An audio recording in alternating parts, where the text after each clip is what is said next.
he seems to be implying that the illegal votes are the ones that are coming in for Democrats. I think his argument boils down to the fact that he thinks mail-in ballots are all illegal. They are not illegal. They're absolutely legal. And there's just no evidence of voter fraud in American elections. Well, let me give you a look here around 45th and Garfield. The city calls this one of its top 3 illegal dump sites, and you can see all sorts of trash here. But what we noticed this morning, as you look down the embankment, down the hill here, actually a couple of representatives from the USPS are here, and they're cleaning up some of the mail that the city found here. On the integrity of the election, unleashing a barrage of false claims of fraud and corruption without evidence. If you count the legal votes, I easily win. If you count the illegal votes, they can try to steal the election from us. Breaking his 2-day silence, the president fuming after watching his lead in states like Pennsylvania and Georgia evaporate as election workers count legal mail-in ballots that have been skewing heavily for Joe Biden. We were winning in all the key locations by a lot, actually. And then our numbers started miraculously getting whittled away in secret. The president falsely suggesting Republican observers are not present at vote counting centers. His argument fundamentally flawed, complaining that he's being cheated. This complaint centers on elections offices blocking poll workers from watching elections officials counting ballots. 3 watchers, including me, Angela, and one other, he gave us back our watcher form, but he said, "You're rejected, you're rejected, you're rejected." Jeanette Hormuth and Angela Smith showed up to watch Gillespie County elections workers count ballots on Election Day morning. Both are lead poll watchers training less experienced watchers. Both handed the presiding judge their official forms, but the judge wouldn't let them through the door. For the president to go out there and claim that without any evidence of that is dangerous. This kind of thing, all it does is inflame without informing. I was looking through our surveillance camera footage and noticed a mail vehicle sitting here, which is not unusual. A lot of people take their breaks here. But once he left, I found some mail that wasn't here when he pulled up. Just little white letters like you would see in your mailbox. Looked a little suspicious, so I came out here and I started taking a look around. Things lead me to the side of this hill here where there's just bundles and bundles of mail that were dumped down the side of this hill. Presidency, and as expected, the president and his allies are falsely declaring victory, lying to discredit the results and trying to stop the count altogether. Well, it's easier to be a parent this morning. It's easier to be a dad. It's easier to tell your kids character matters. It matters. Telling the truth matters. Being a good person matters. And it's easier for a whole lot of people. If you're Muslim in this country, you don't have to worry if the president doesn't want you here. If you're an immigrant, you don't have to worry if the president's going to be happier to have babies snatched away or send dreamers back for no reason. You found out that special agents with the Inspector General's office are now investigating? That's right, Peter. In fact, the owner of this pizza shop tells me that the special agents were out here earlier this morning to collect that mail. But I want to show you the dumpster where those mailings were found on Saturday. Because of these frivolous lawsuits, that's right. This is the guidance that's been given out to the leaders of the channel, the top anchors, the top people at the channel. It is striking guidance, and it gets to this broader issue about how Fox is informing or misinforming the public. Deference to the president. After 25,000 false and misleading claims from this president, Fox still assumes he's telling the truth. They're promoting voter fraud innuendo, they are denigrating cities like Philadelphia, and they're treating these long-shot lawsuits, these toothless suits, like they are serious pursuits. Philadelphia Convention Center, and there's potentially some more fraud going on this evening at about 10, 11 p.m. What time is it right now? What time does this happen? 12:01. It happened about 11:30? 11 p.m. Okay. So, I'm a volunteer with the Trump campaign. I was told to go to the Philadelphia Convention Center to wait in the lobby to see if I saw anything suspicious. The main thing that we were looking for were large groups of people coming in with suitcases, with bags, and we had been there for maybe no more than 10 or 15 minutes when we saw a steady stream of individuals coming in with backpacks, purses, getting in, going through the metal detectors. They had credentials to get in. There must have been at least 40 to 50 individuals with backpacks coming through in the past hour. We specifically brought this up to the Philadelphia Police Department. They said, we're going to check with our superiors, let you know if we can check the bags. I asked multiple times. Finally, a deputy commissioner inside came up to me, was questioning me, was being very aggressive, erratic. I said, sir, you know, we just want to make sure the bags are being checked. They're specifically going up to the vote counting area. And when I brought this up, I said, you know, sir, you guys are checking them for weapons, but you're not specifically checking them for ballots. He got very nervous, erratic. He put his hands on his head. He said it's too late to be dealing with this. He immediately went to the Philadelphia Police Department, who then came up to us and said that we needed to leave the lobby, which we had every right to be there. We have a court order from the state that says that we can observe ballots, and we were in the lobby. We weren't even in the voting area. So we sat outside of the Philadelphia Convention Center for probably about 30 minutes. We must have seen dozens of individuals coming in with backpacks and purses late at night. They were granted easy entrance to the facility. And after about 45 minutes, officers came out and said we had to get behind the barricade. Steve, I've been watching all the coverage like everyone else has been, and I'm just I'm waiting for that one thing that just kind of signals that, okay, I don't have to watch for a little bit. It's kind of over. What are you looking for that one thing that would signal that the end is near? Yeah, well, again, let's see at Pennsylvania, and I'm just checking it. Here it is. We just got an update from Philadelphia, and you can just see it. This is big. So see this. Didn't notice was this surveillance camera capturing her every move. We were getting ready to win this election. Frankly, we did win this election. The states will all need to officially certify the vote. In the middle of a pandemic, almost 150 million Americans voted, and Joe Biden and Kamala Harris will receive the most votes of any presidential ticket ever. Senator Kamala Harris will be the first woman and the first woman of color to become vice president of the United States. President Trump garnered 5.5 million more votes than he did in 2020 than he did in 2016 and closed the gap in the final days after barnstorming the nation. Whether he chooses to concede or decides to wait until these legal challenges play out is yet to be seen. Where we tabulate it back in. So even though we prefer that you use the Sharpies all the time, if you use a regular pen on an early ballot, the ink has time to dry. I have never used a Sharpie marker. Okay, hold on. No, I have a question about that. No. I have a question about that because she's saying that they want you to use a Sharpie all the time, but when you sent out early ballots, you specifically put instructions in there to say use blue or black ink, do not use Sharpie type pens. Bullshit. It absolutely does. It absolutely does. 100%. Because I have a ballot.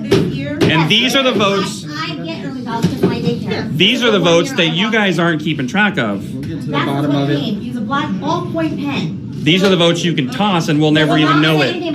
That's why you're doing it. The point is that the Sharpies don't, I mean, they did matter for a long time. For like a long time we had to say no to Sharpies because the bleed through would impact the vote. But you just the bleed through would impact the vote. There it is. Simple as that. For the people in the back. Thank you for that information. And you just said that you just said that it doesn't say that, but it does. You know what? You should talk to our PIO. I did. I spoke to Erica too. So you can't answer the question. I think I'd rather talk to your lawyers. That's who I'd rather talk to at this point.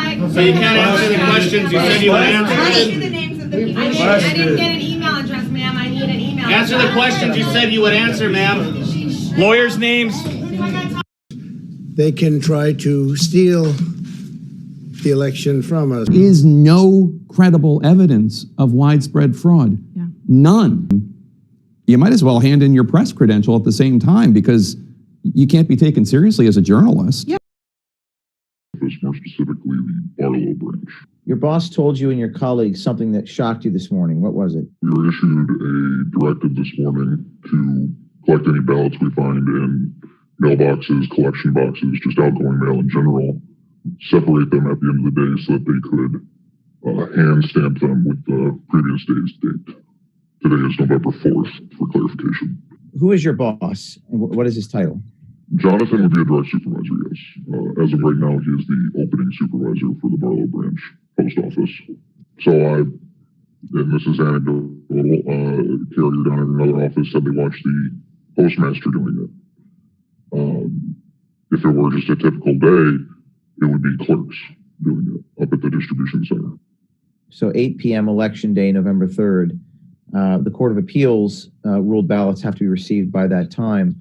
And what were you told? To separate them today so they could mark them with yesterday's date and send them through the express system to wherever they needed to go. This appears to be an attempt to circumvent Michigan law and allow late votes. And you said there was a hamper where letter carriers were supposed to leave their ballots. Where are the ballots now? They were putting them into express bags to go to the distribution center. In regards to a hamper, there was a standard hamper that all letter mail is supposed to go to, and they had a tub next to it that we were supposed to put any ballots collected today into. Yes. What made you come forward? That's sketchy. I don't like sketchy. It screams corruption. Also knowing the post office's leanings politically, it didn't seem quite right. What is your message to other postal workers who see things like this? Report it. How are we supposed to have any integrity in this country if we are just going to let things slide based on a scaling issue? Millions of vote-by-mail ballots that those 3 states are counting. It may well be that President Trump ends up winning this election. That might be once the ballots are counted. But what President Trump just said was undemocratic and false and premature. It is not accurate to say that he won. We do not know who won this election. And I have to say, Dana, it's not a surprise, but still, years into this presidency, I find it shockingly disappointing that he still would continue to erode faith that the American people have in institutions. What is going on right now is a clean and fair election, and there is no evidence to the contrary. I know we expected him to say something like that, but hearing the President of the United States in the middle of an election, where there are counting votes all over the country, to say what he said from the White House is just not something that I don't think any of us really expected to see and hear in our lifetime. That is not what democratically elected presidents or candidates for the presidency say. That's what authoritarians say. And when he said that that people are going to be disenfranchised, the only person right now at this stage of the game who is trying to disenfranchise voters is Donald Trump, because he is saying the voters whose votes have not yet been counted in the states that he doesn't want them to be counted in. So they're invalidating votes is what they're doing. Yeah. Yes. Like that's how I feel like. Okay. And then there was a guy that directly came out and yelled at me 3 times. They both came out. Oh no, they called the sheriffs and said that and told us to stop handing out the ballpoint pens. In which case, those are the only ones that are actually being counted and validated. I used your pen and then I sent it back to you and I said, give this to somebody. Yes. And so we know that, and we've been telling them you need to use a ballpoint pen, not the Sharpie, and now those are getting invalidated. Yeah. So people are coming here to vote for Donald Trump, and those votes are all getting invalidated. That's what's going on. Yes. There we go. That's all we need. Perfect. Well, she doesn't think that's what you Welcome to the new America, people. That's what's going on. So yes. We'll have to reach out to Jonathan Clark for comment. Hey, is this Jonathan? Yes. Hey, I'm a reporter with Project Veritas, James O'Keefe here. And I have information that you guys have been stamping ballots with the previous date, November 3rd. He just hung up the phone on me. He just hung up the phone on me.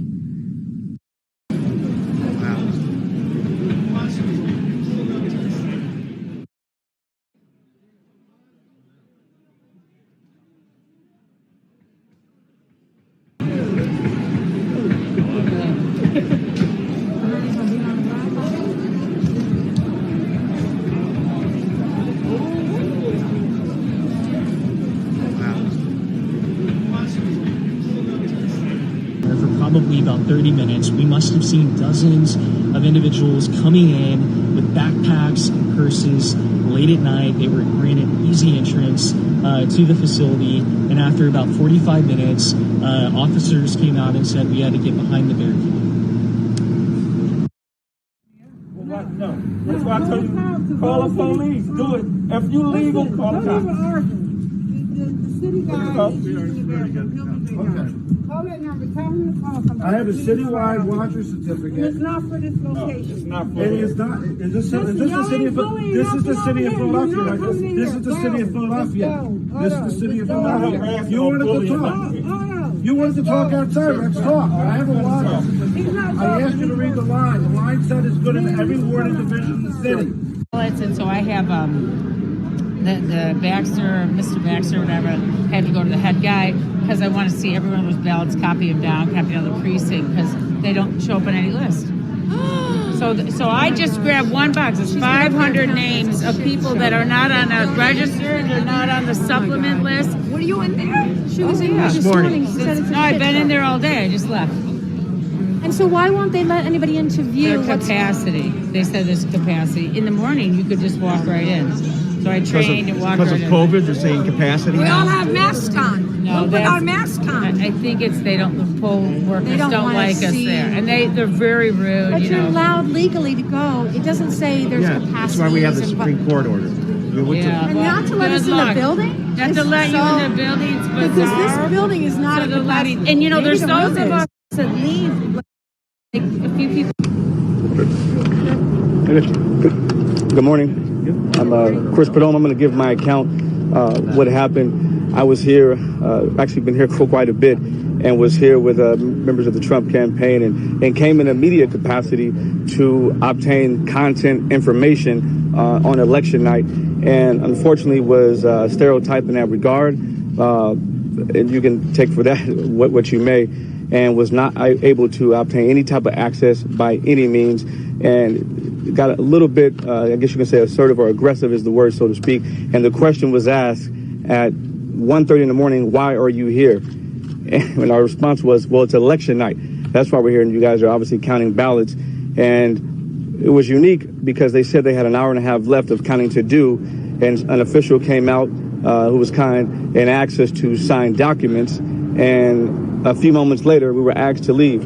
Well, I find it ironic we were asked to leave within 10 to 12 minutes when they said they had an hour and a half of counting left to do. And clearly that was an attack, I think, on any type of conservative media or any individual or entity that wanted to have access and cover. And we find it very unique that other outlets are able to have full access, but we were not given any type of access whatsoever. And they question the validity of my background or any type of media, any type of experience whatsoever. So that was my personal account, and that's it. Right, President Trump, as we anticipated, falsely and prematurely declaring victory, saying that he won.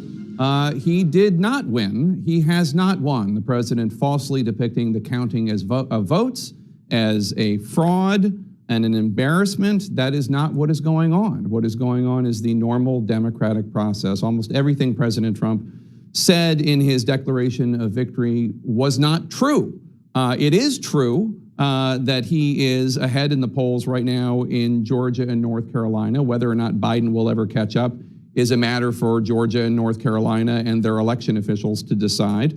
It is not true that he is winning Pennsylvania or winning Michigan or winning Wisconsin. They are still counting votes. They have literally...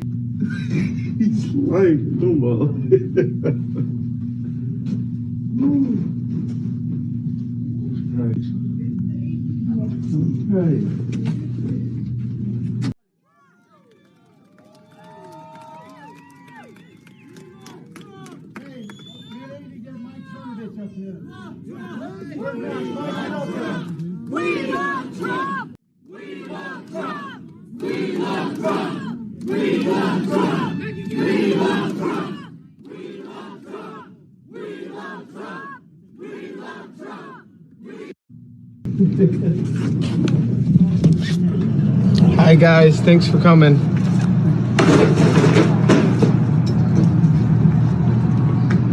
Somebody help you with? Freedom of video camera. So you're gonna video me? Yes. Well, that work? That's fine. I'll get mine too. Arizona. Are you 100% sure of that call and when you made it and why did you make it? Absolutely. We made it after basically a half hour of debating, is it time yet? Because it's been clear for a while that the former vice president is in the lead in Arizona and was most likely to win the state. It has been in the category that we call knowable but not callable for about an hour. We finally called it. Right now, yes, there are some outstanding votes in Arizona. Most of them are coming from Maricopa, where Biden is currently in a very strong position. And many of them are mail-in votes where we know from our Fox News voter analysis, Biden has an advantage. We don't know exactly how many mail-in votes there are, but what I think we've heard from the White House is that they are expecting to get that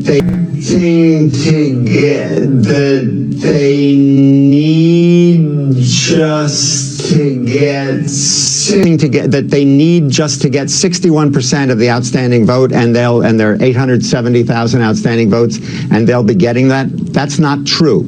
The reality is that they're likely to get only about 44% of the outstanding votes that are there. We're right now sitting on a race that is Biden at 53%, Trump at 46%. I'm sorry, the president is not going to be able. Okay, I'm here because of the 38,000 ballots that arrived here at 3:45 a.m. They're just now sitting over there and getting counted, supposedly. Okay. And that's why I arrived. Okay. To an eye-opening of hypocrisy, let me tell you. Okay. How can you have supposed to be one Republican, one Democratic at a table, right? And when we go up to ask, we're told you're not supposed to ask. Okay. And it's 4 Democrats to 1 Republican at a table. How do you know those are the tags on the tags? They were verified. So I'm going to cut away here. Something I want you to see. They're taping up the windows. Security's taping up the windows so that people who are challenging cannot see in here, and he can't see out. So it's an interesting development. So that's an interesting development.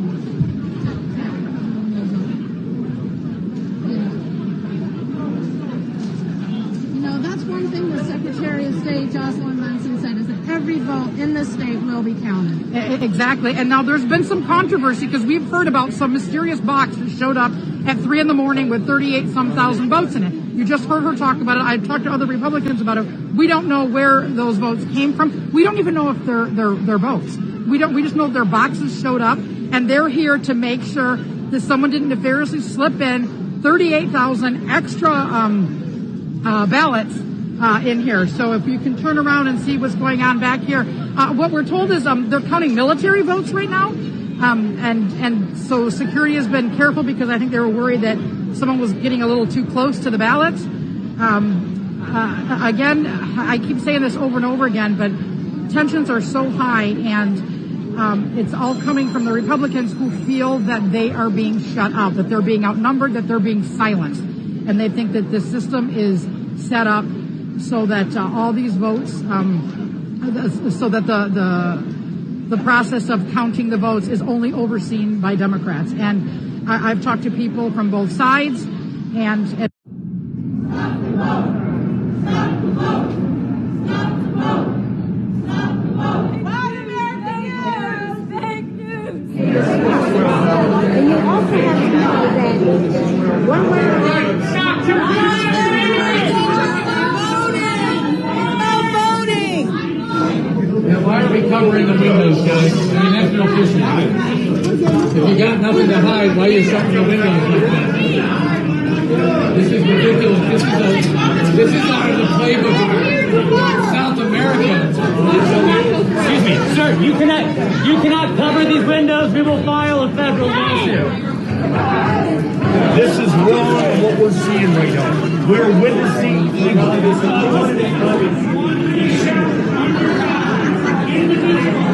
Liberty and justice for all.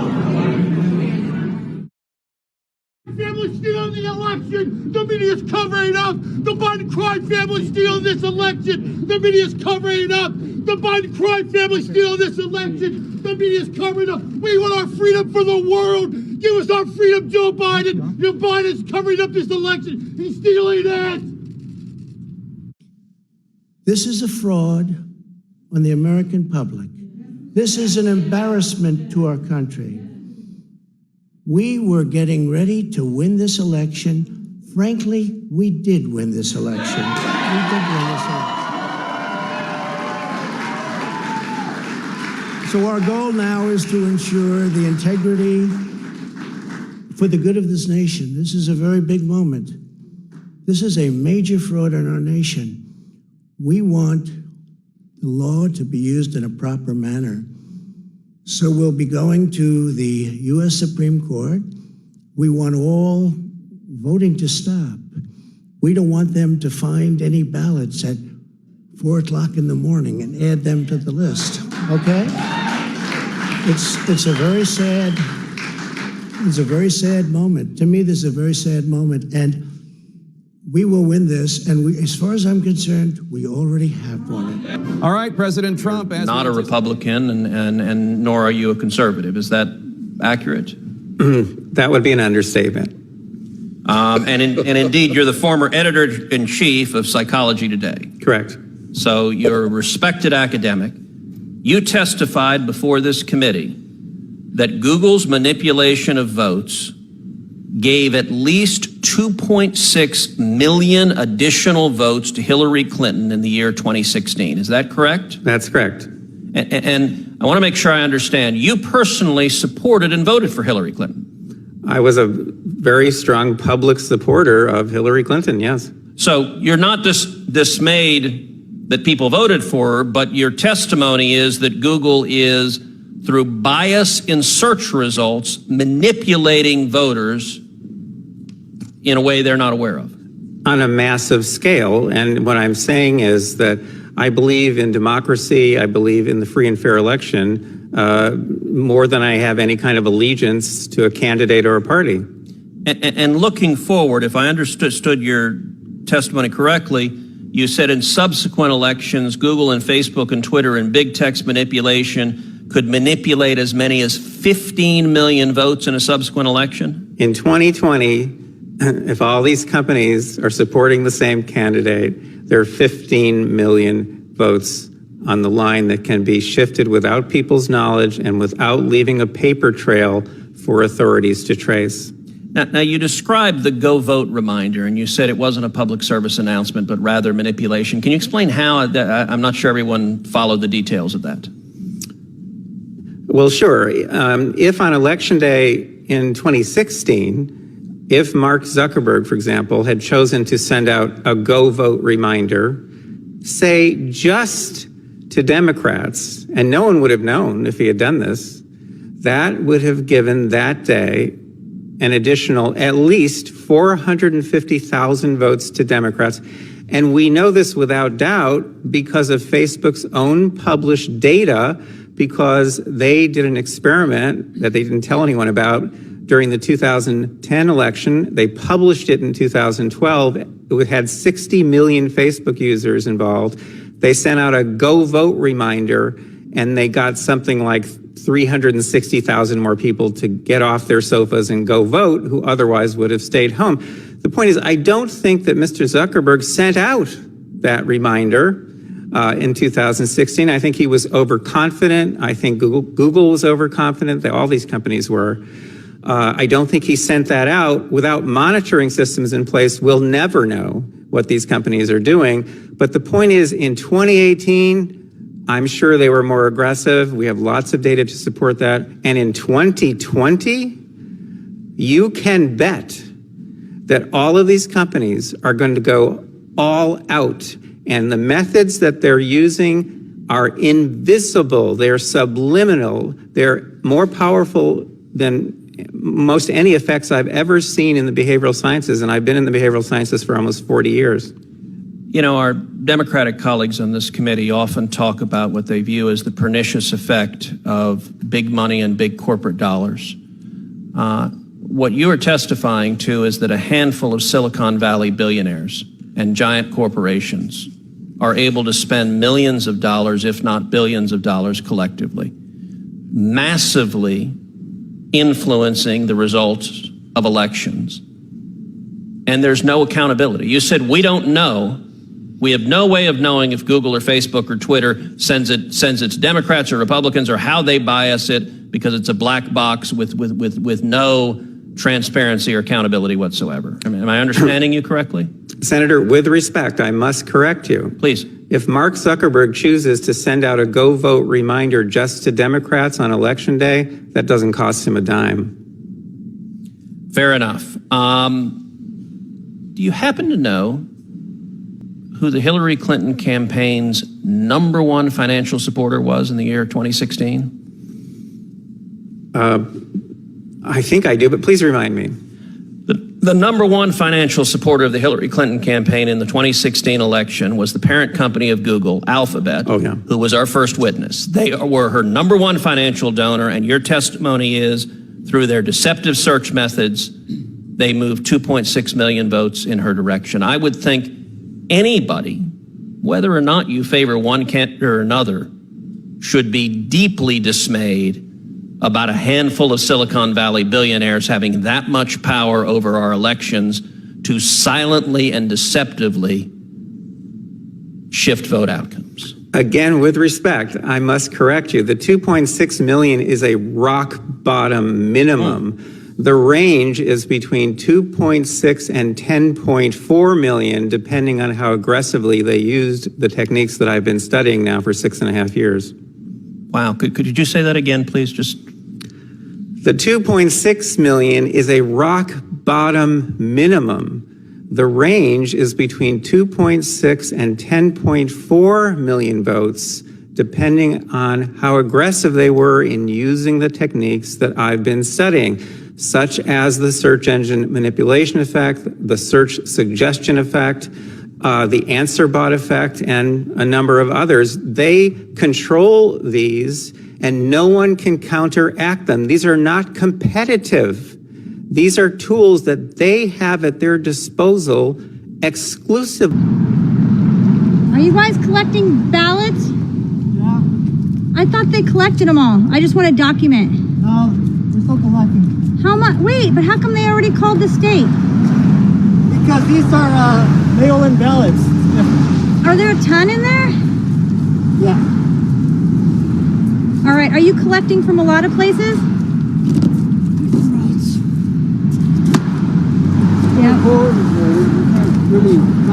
Yeah. All right, I'll just document. Thank you guys. Thank you. Are you guys official election guys?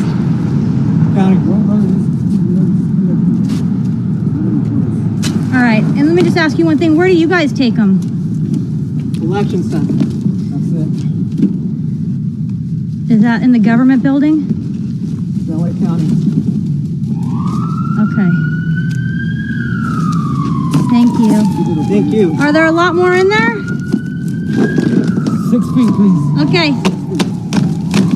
Thank you guys. I just want to see because they called our state so quickly. I know, I am. You don't have a mask either. Oh yeah, sorry. Are they allowed to do that?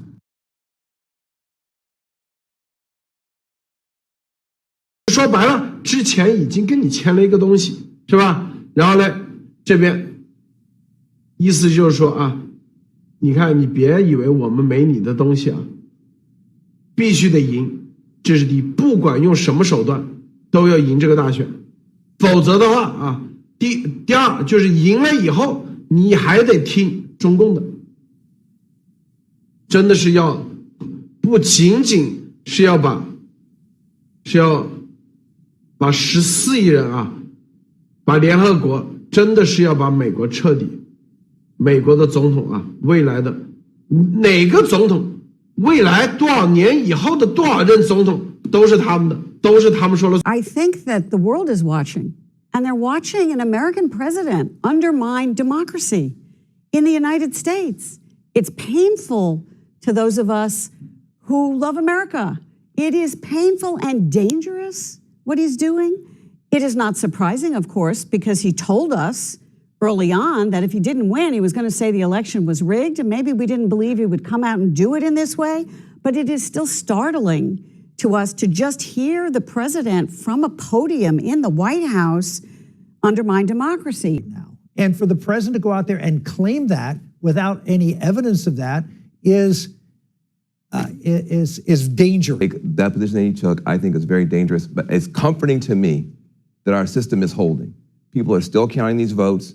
We're still moving forward, and I just want to say I appreciate you saying that. The governor of Georgia is going to count these votes. The governor of Arizona is going to count these votes. I mean, they're Republican governors. Yeah. As is the Secretary of State in Georgia, I believe. Yeah, and the Secretary of State. So, look, so what do other Republicans do? And what does a Mitch McConnell come out and say? What does... Mitch McConnell's going to say what Mitch McConnell said today. We're going to count the votes.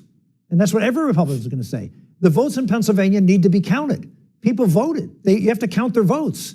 And if there are instances in which we find some sort of fraud or some sort of shenanigans or whatever. Shenanigans that are being played, you investigate them, you get to the bottom of them, and if they're substantial, I mean, there's this claim running out there that there's 130,000 votes, and the president referred to it, that came out of nowhere in Michigan. Okay, if that's true, prove it.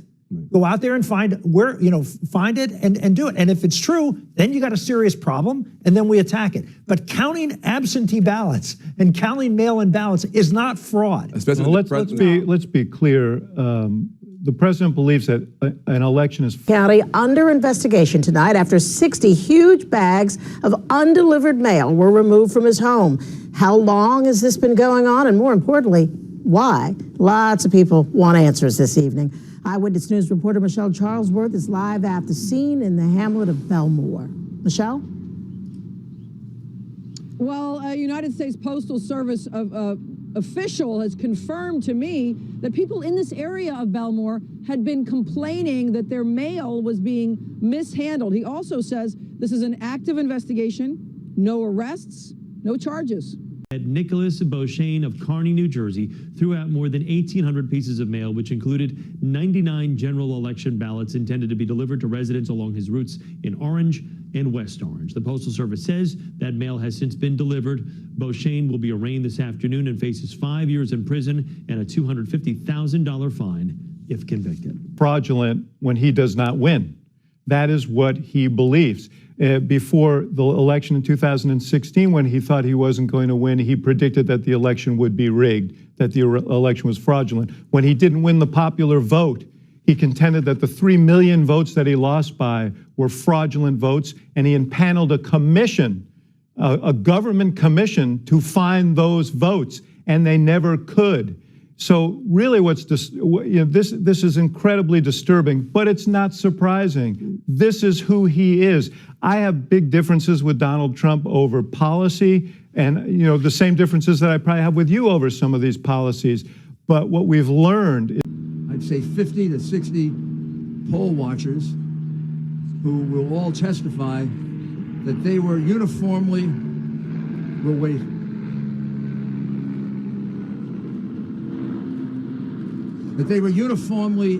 deprived of their right to inspect any single part of the mail-in ballots. As you know, from the very beginning, the mail-in ballots were the source of some degree of skepticism, if not a lot of skepticism, as being innately prone to fraud.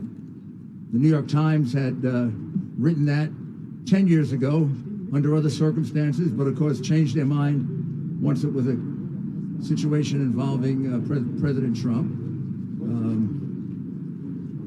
Congresswoman Jordan, in her vast and compendious review of various forms of voter fraud, cited mail-in ballots as the most prone to fraud. With all that, you would have expected there'd be a high degree of security and a high degree of inspection that would be provided for mail-in ballots. Instead, in the wisdom of the officials, Democrat officials here in the city that's been Democrat for 60 years. I want to add something, Gloria, if you don't mind. Go ahead. Part of what he said that's so terrible is that he's attacking actual Americans who right now, he said in Detroit they're not letting Republicans in. That's literally not true. It's just not true. Republicans and Democrats are standing shoulder to shoulder in Detroit right now counting those votes. So it's unbelievable the level of lying that he's doing. Putin could not come up with a better attack on our democracy. Well, No, I couldn't agree with you more. The President of the United States. Let me say something that let's just be really blunt about this. Why is he talking about Detroit? Why is he talking about Philadelphia? It's not subtle. It's race. It's race. It's Donald Trump's go-to play, and it's disgusting. So I just want to say that. I appreciate you teeing it up. It's unbelievable that he can say these cities are known for corruption, et cetera, et cetera. There's corruption all across this country, in every institution. Why are you singling out these two black cities? Actually true. Who better to ask than our friend and fact checker, NBC News political reporter, Jane Tim. Jane, I feel like I haven't seen you in so long. It is so wonderful to have you here. I think last time we were probably still chatting impeachment. It's been so long. Yeah, it's been a while. And, here's what we have to look at when we look at this mail-in voting that he keeps going after. He's done this in every of these pressers. We've heard him say, you can't do it. It's too dangerous. People cheat in mail-in ballots. And here's the thing. We've been over this before. Voter fraud is incredibly rare. New video tonight of what appears to be a mail carrier making a dumpster delivery. This happened behind Luigiana's Pizza and Grill in San Carlos Park on Saturday. And absentee voter fraud, here's like the little grain of truth that he's getting at. Absentee voter fraud is one of the more common, if not the most common kinds of voter fraud. But we're talking numbers of frauds in the hundreds compared to billions of votes that are being cast. So it's really a small number. And the president is sort of alleging that there's any kind of mail-in voting would be really, really dangerous. But we don't see evidence of that. And I read the quote that you just played to like one of the nation's leading election experts, and he was like, no. All right, no. You look at states that actually do a lot of mail-in voting, and there are states that try and expand the electorate. So there's states that do, Colorado has a lot of mail-in voting, Washington State, highest turnout in the country. They do almost, I think everything's entirely mail-in ballot there.